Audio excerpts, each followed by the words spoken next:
오늘 우리 계신 하나님 말씀 계속해서 마태복음 6장 9절에서 13절 동일한 말씀 나누겠습니다.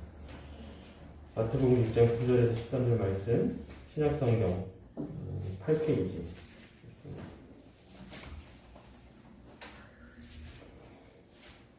찾으시는 줄 읽고 제가 공독하겠습니다. 그러므로 너희는 이렇게 기도하라. 하늘에 계신 우리 아버지여, 이름이 거룩히 여김을 받으시오며 나라가 임하시오며 뜻이 하늘에서 이루어진 것 같이 땅에서도 이루어지이다. 오늘 우리에게 일용할 양식을 주시옵고 우리가 우리에게 죄 지은 자를 사하여 준 것 같이 우리 죄를 사하여 주시옵고 우리를 시험에 들게 하지 마시옵고 다만 악에서 구하시옵소서. 나라와 권세와 영광이 아버지께 영원히 있사옵나이다. 아멘. 네. 위드 코로나가 시작이 됐지만 여전히 마스크는 2단계가 될 때 벗을 수 있다라고 하는데 모르겠습니다. 네. 빨리 벗고 싶어요. 어쨌거나 이런 상황에서도 예배 나오시는 분들, 성도 여러분들 주님께서 환영하고 정말 잘 나오셨습니다. 이제 갈수록 자리가 더 많이 찼으면 좋겠어요. 제가 설교가 좀 재미가 없는데 그래도 잘 나왔으면 좋겠어요. 오늘 말씀 계속해서 주기도문 이제 세 번째 시간이죠. 지난주 말씀 통해서 이제 지난주와 지난주 말씀 통해서 우리의 이 기도의 시작은 아버지의 이름이 거룩히 여김을 받기를 간구해야 된다. 우리의 하나님 아버지 우리의 기도의 대상 되시고 우리가 제일 먼저 간구해야 될 것, 그것이 바로 아버지의 이름이 거룩히 여김을 받기를 간구해야 된다. 이 내용을 했었죠. 그래서 이 말은 우리의 기도의 대상 되신 우리 하나님, 모든 만물을 창조하시고 창조의 능력으로 이 세상을 다스리고 계시는 하나님이 우리의 기도의 대상이 되신다. 그런데 하나님이 우리와 어떤 관계가 있죠? 하나님이 이 세상 어느 부모도 줄 수 없는 부모의 참된 그런 사랑의 관계로 우리 하늘 아버지가 되신다. 이것을 말하고 있는 거죠. 그래서 그 이름이 거룩히 여김을 받는다는 것, 그것은 하나님의 섭리를 믿는 것이고 그 섭리 가운데 우리의 삶을 통해서 하나님의 이름이 거룩히 되기를 소망하는 것, 그리고 하나님의 이름을 우리가 가장 귀하게, 하나님의 이름을 가장 귀하게 여기기 때문에 하나님의 이름을 경외하는 것에 있죠. 하나님의 이름을 그래서 함부로 망령되이 사용하지 않는 것이죠. 하나님의 이름을 내 이름보다, 내 명예보다 더 소중하게 여기고 하나님의 이름이 잘못 사용되어질 때, 망령되이 사용되어질 때 우리 마음 가운데 참으로 애통하는 그런 마음이 있어야 되는 것. 세상이 하나님을 욕하고 하나님의 아들, 하나님이신 예수 그리스도의 이름으로 세워진 이 교회가 욕을 먹을 때 우리 마음이 애통해야 된다는 거죠. 가슴 아파야 돼요. 교회가 욕을 먹을 때. 이번 코로나로 우리 교회가 많은 손가락질을 당하고 일부 어떠한 교회들의 그런 행동들 때문에 전체 교회가 욕을 먹는데, 교회가 욕을 먹는 것은 사실은 교회 머리 대신 예수 그리스도가 욕을 먹는 것이, 예수 이름이 땅에 밟히는 것이고 하나님의 이름이 거룩히 여김을 받지 못하는 거죠. 그 사실에 대해서 우리가 굉장히 애통하는 마음, 힘들어해야 되는 거예요. 사실 같이 욕하면 안 되고, 그게 하나님의 이름을 거룩히 여기는 것이죠. 그리고 이것은 또 기복주의 신앙에 반대하는 신앙이다. 우리의 삶 가운데 하나님이 가장 우선순위가 되기 때문에 내가 무엇인가를 바라는 것에서 하나님 앞에 기도하는 것이 아니다. 하나님의 이름을 나의 소원의 도구로, 내 진리로, 내가 원하는 것을 뽑아내는 자판기로 사용하지 않는다. 이것도 포함이 되는 것이었죠. 계속해서 이제 오늘 말씀은 두 번째 간구에 대해서 알려주셨어요. 첫 번째 간구는 하나님 앞에 하나님의 이름이 거룩히 여김을 받아라. 첫 번째 간구, 두 번째 간구는 뭐죠? 그것은 바로 이제 나라가 임하시오. 나라가 임하시오. 이 땅에 하나님의 나라가 임하기를 원해라, 구해라 라고 하는 거예요. 그러면 여기서 말하는 나라는 무엇일까요? 나라. 다들 잘 아시겠지만 나라는 뭐 대한민국, 뭐 미국, 뭐 일본 이런 것과 같은 그런 물리적인 세속적인 나라를 말하지 않아요. 이 나라는 한마디로 얘기하면 영적인 나라이죠. 영적인 나라. 그래서 영적인 나라에 대해서 예수님의 제자들도 한때는 이 나라를 이해하지 못했습니다. 그리고 예수님을 십자가에 처형토록 한 빌라도도 이 나라에 대해서 이해하지 못했죠. 요한복음 18장 33절을 보면 빌라도는 예수님께 이렇게 질문을 해요. 예수를 불러 이르되 내가 유대인의 왕이냐? 그리고 35절에서 내 나라 사람과 대제사장들이 너를 내게 넘겼으니 내가 무엇을 하였느냐? 예수님을 이제 십자가에 못 박히도록 신문하는 그 전에 이제 신문하는 과정에서 예수님의 이 명패, 이 죄에 대한 예수님 명패, 십자가에 달릴 그 명패, 유대인의 왕이다. 그렇죠. 그 유대인의 왕이라고 한 하나님의 아들이라고 한 그 죄의 몫으로 잡혀오게 된 거죠. 그래서 빌라도가 내가 왕이냐? 네가 왕이면 유대인들, 네 나라에 속한 백성들이 너를 넘겼다. 이렇게 얘기를 하는 거예요. 그래서 36절에 예수님이 이렇게 대답하십니다. 내 나라는 이 세상에 속한 것이 아니니라. 만일 내 나라가 이 세상에 속한 것이었더라면 내 종들이 싸워 나로 유대인들에게 넘겨지지 않게 하였으리라. 이제 내 나라는 여기에 속한 것이 아니니라. 이 나라에 대해서 예수님께서 말씀하시는 거예요. 예수님께서는 네 말대로 빌라도의 질문대로 내가 왕이다. 하지만 내가 왕인 그 나라는 이 세상에 속한 나라가 아니다. 이렇게 얘기를 하시는 거예요. 그런데 빌라도가 이 대답에 이제 이해를 하지 못하죠. 37절에 다시 이렇게 질문하는 거예요. 그러면 내가 왕이 아니냐? 왕이 아니냐? 네가 왕이냐 왕이 아니냐? 이렇게 질문하는 거예요.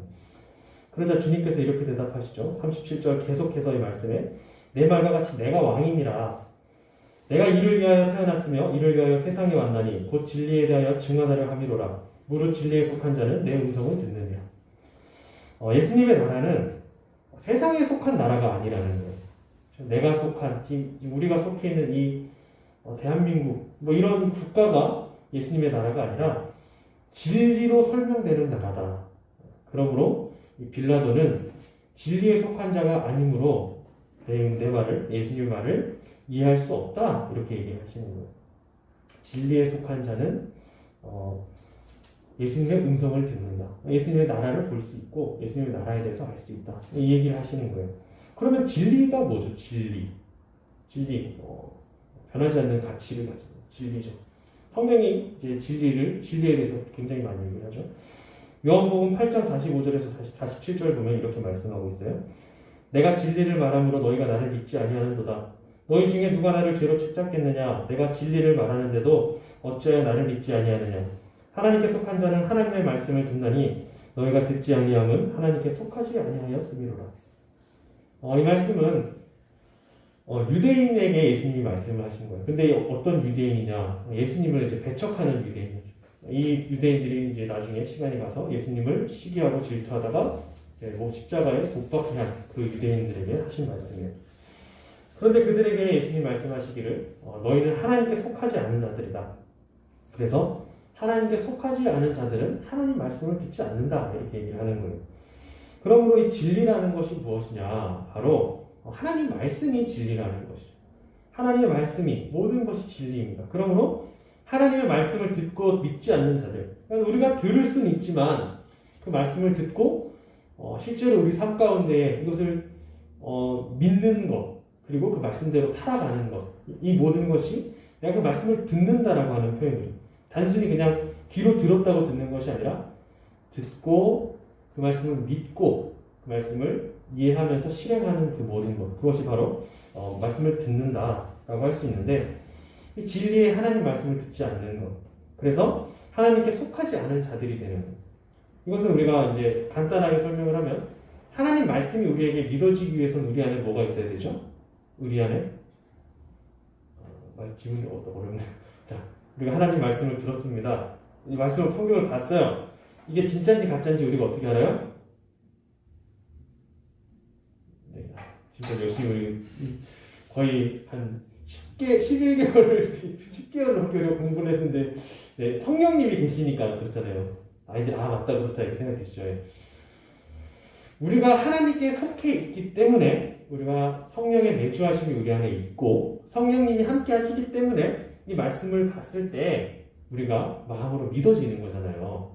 그러니까 진리에 속한 자들은 하나님의 말씀을 듣고 믿게 되는 거예요. 그래서 진리에 속하지 않은 자들은 어떻게 해요? 하나님 말씀을 들어도 봐도 믿지 못하죠. 그럼 그 사람 안에 성령이 있습니까? 없습니까? 성령이 없으면 그 사람은 죄인이에요? 의인이에요? 죄인이요. 감사합니다. 답변해 주셔서. 죄인이라는 거예요. 그러니까 진리를 믿지 않는 자들, 하나님 말씀을 듣고도 믿지 않는 자들은 죄인이라는 거예요. 죄와 직결된 문제입니다. 요한복음 8장 21절에 이렇게 얘기해요. 다시 이르시되 내가 가리니 너희가 나를 찾다가 너희 죄 가운데서 죽겠고 내가 가는 곳에는 너희가 오지 못하냐. 예수님께서 죄의 문제와 연관이 있다. 이게 말씀을 하시는 거예요. 유대인들은 그들이 가지고 있던 그런 특권 의식이 있었죠. 선민 의식.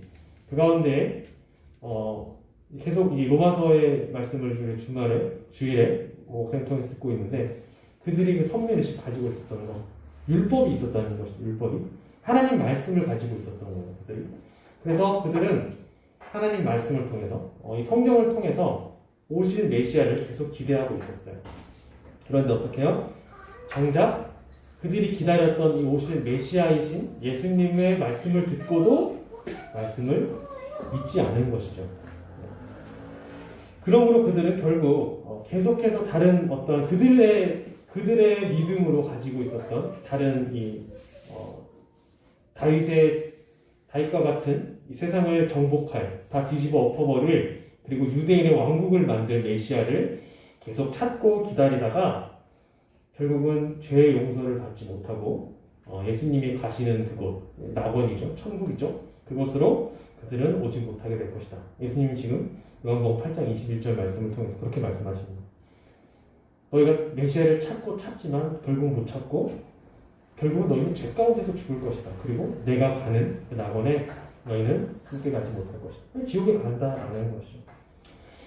이 낙원, 천국 이것이 바로 성도들이 죽어서 가는 것이죠. 그렇죠? 죽음 이후에 우리가 낙원에 가게 됩니다. 이것이 곧 하나님의 나라인 것이죠. 천국은 낙원이라고도 표현이 되고 이것은 하나님 나라라고도 표현이 되는 거예요. 요한복음 8장 32절 말씀입니다. 진리를 알지니 진리가 너희를 자유롭게 하리라. 진리의 말씀을 듣고 믿는 자들은 이제는 죄에서 자유하게 되는 거예요. 죄의 문제와 계속 연결이 되는 거죠. 말씀을 듣고 믿는 자들, 그들은 죄에서 자유롭게 된 자들이고 말씀을 듣고도 믿지 못하는 자들은 죄 가운데서 죽게 될 자들이다. 이렇게 얘기를 하고 있어요. 진리의 말씀을 듣고 자유를 얻을 수 있었지만 예수님을 배척하던 유대인들, 그들은 그 말씀을 듣고도 결국 예수님을 십자가에 죽이려고 했죠. 그러므로 그들은 하나님 나라에 되지 못하게 될 것이었습니다. 그러므로 주님께서 말씀하신 나라, 이 나라는 진리의 말씀을 듣고 그 말씀을 믿음으로 죄 용서를 받아야 들어갈 수 있는 나라이고 결국은 이 세상에 속한 나라가 아니라 어떤 나라예요? 영적인 나라다. 예수님께서 영적인 나라에 대해서 말씀을 하셨어요. 그래서 이 나라는 하나님께서 모든 만물을 창조하시고 또 다스리시고 모든 죄와 사단의 권세를 멸하신 하나님의 뜻이 온전히 이루어지는 그런 나라이고 특별히 구원받은 하나님의 자녀들로만 이루어진 진리와 성령으로 다스려지는 그런 나라를 말하고 있습니다. 그래서 예수님께서는 처음 사역을 시작하시면서 이렇게 말씀을 하셨어요. 마태복음 4장 17절에 회개하라 천국이 가까웠느니라. 이 말씀을 시작으로 공생의 사역을 시작하시는 겁니다. 그리고 마태복음 24장 14절에서는 이 천국 복음이 모든 민족에게 증언되기 위하여 온 세상에 전파되리니 그제야 끝이 오리라 라고 말씀하세요. 또 예수님께서 부활하신 후에 제자들에게 40일 동안 하나님 나라의 일을 말씀하시고 제자들에게 그 말씀을 전파하도록 가르치셨죠. 그러므로 이 천국 복음, 천국에 관한 것, 이것을 예수님께서 처음 사역을 시작하시면서 말씀하시고 그 복음이, 천국의 복음이 세상 끝이, 전국에 세상 모든 끝까지 전해졌을 때 그때 이 세상의 끝이 온다라고 하는 거예요. 그러니까 하나님 나라에 대한 복음이 이 세상의 시작이고 그리고 끝이라고 할 수 있는 거예요. 그리고 이 세상의 목적이 바로 그것이다. 하나님께서 이 나라에 이 세상 가운데에 하나님 나라의 목적이 있는데 천국 복음이 그 시작이며 끝이고 그것이 최종적인 목적이다. 이것을 말씀을 하시는 거예요. 그러므로 주님께서 우리가 기도할 때 하나님 나라, 이 천국이 임하게 해 주시옵소서라고 기도하는 것은 당연한 거예요. 당연히 간구해야 되는 것이죠. 이 세상의 시작과 끝, 그리고 그 목적이 바로 하나님 나라가 이 땅 가운데 임하는 것이죠. 그런데 아까 이 천국이라는 것, 이 낙원이라고 하는 것을 성도가 죽어서 가는 곳이라고 했잖아요. 그렇죠? 성도가 죽어서 가는 곳이 바로 천국이다, 낙원이다라고 했어요. 그런데 왜 기도할 때 이 땅 가운데 하나님 나라가 임하기를 바라고 있을까요? 하나님 나라가 임하시오며 라고 기도하는 것, 이 땅 가운데 하나님 나라가 임하기를 기도하는 것, 하나님 나라는 성도가 죽은 후에 가는 건데 그것이 이 땅 가운데 임하기를 원한다. 이제 이것을 좀 극단적으로 해석을 하게 되면 어떻게 되는 거예요? 우리가 빨리 죽자.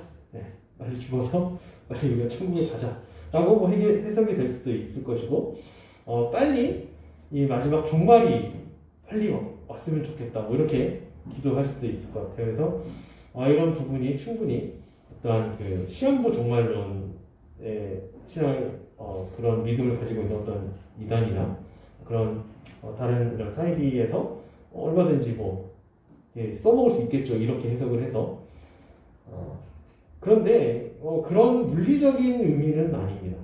물리적으로 빨리 이 땅이 끝나서 우리가 빨리 낙원을 가고 다 이제 천국을 가고 이런 물리적인 의미는 아니고 이 나라가 이제 영적인 나라라고 말씀을 드렸잖아요. 영적인 나라에 우리가 의미를 둬야 되는 거예요.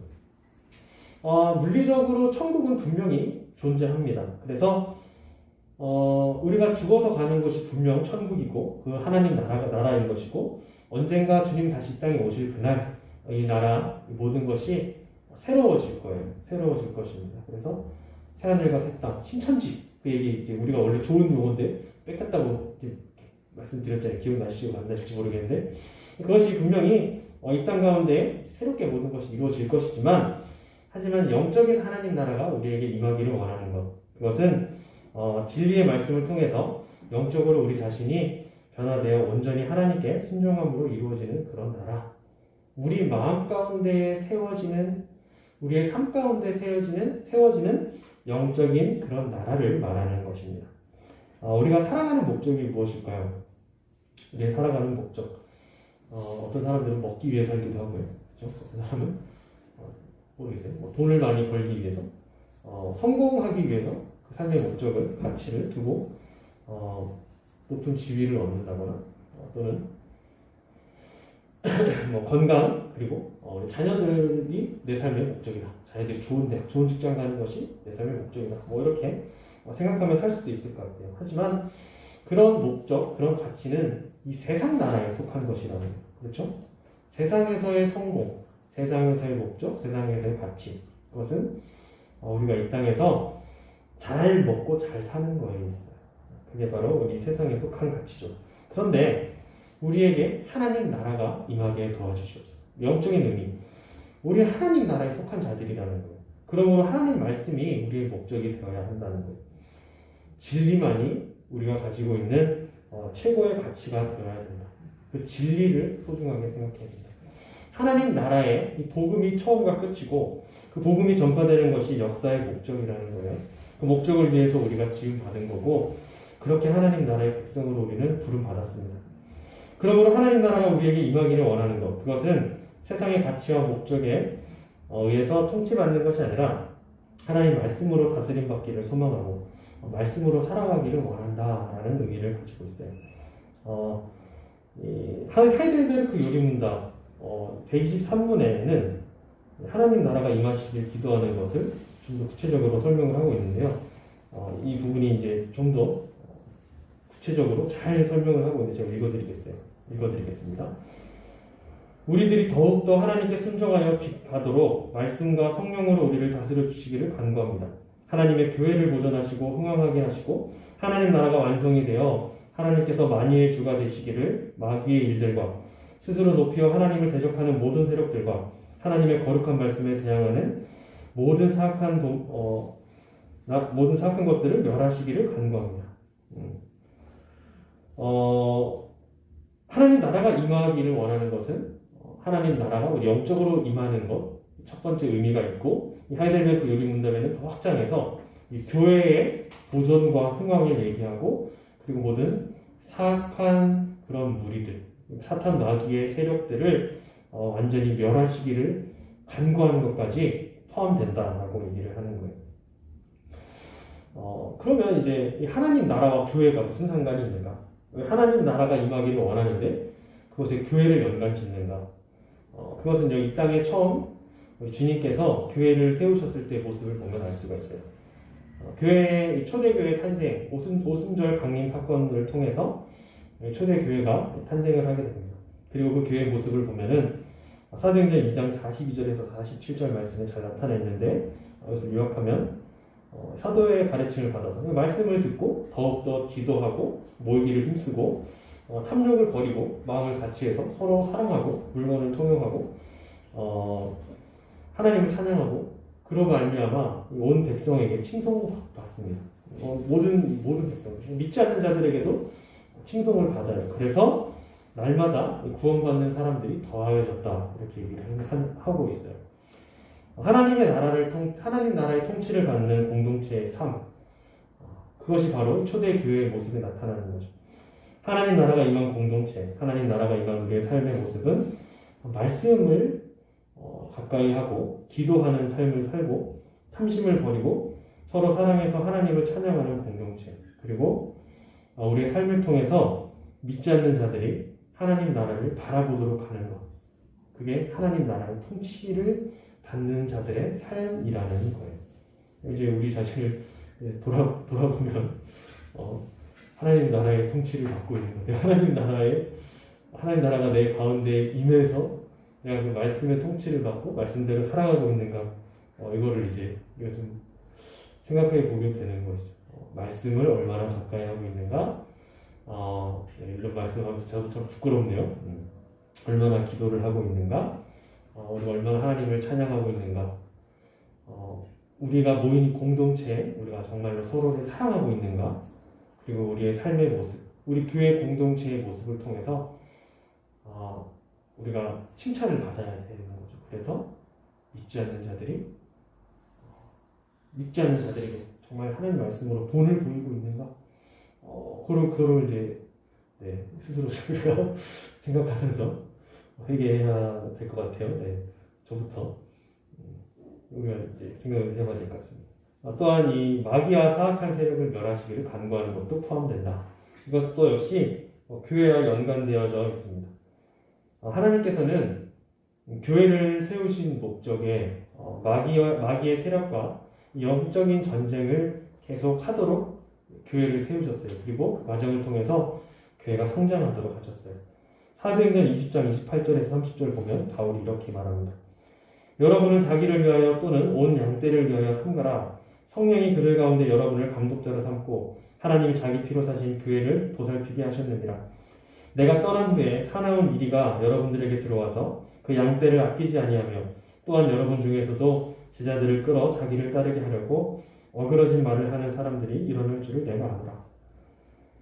교회는 늘 영적인 전쟁 가운데에 놓여 있을 수밖에 없습니다. 사도 바울이 세웠던 교회도 결국 바울이 떠난 이후에 그런 사악한 세력들로부터, 그리고 자체의 이 안에서도 그런 사악한 일들로 말미암아 영적인 전쟁이 일어날 수밖에 없다. 그러므로 어떻게 해요?